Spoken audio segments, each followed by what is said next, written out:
Elle est mal vécue par la famille de Simon Guermont-Pré. Le père, la mère et les deux sœurs du jeune étudiant ont même quitté la salle avant la fin des plaidoiries de la défense.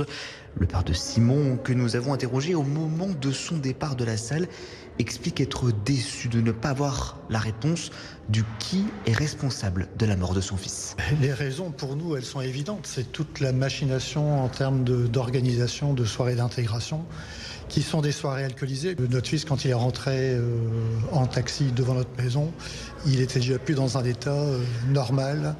Et pour moi, il n'y a plus rien de rationnel à partir du moment où il est déposé devant la maison à cause de toutes ces doses d'alcool, quoi.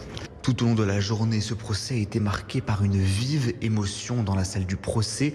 Cela faisait 4 ans que je n'avais pas pleuré. Aujourd'hui, j'ai craqué, a confié Daniel Guermont-Pré à la barre en début d'après-midi. Sa femme a pleuré également en dressant le portrait de son fils, un garçon attentionné, pas intéressé par les fêtes ni par l'alcool. Et même les 3 étudiants accusés de bizutage ou complicité de bizutage se sont excusés en pleurs à la famille plus tôt dans la matinée.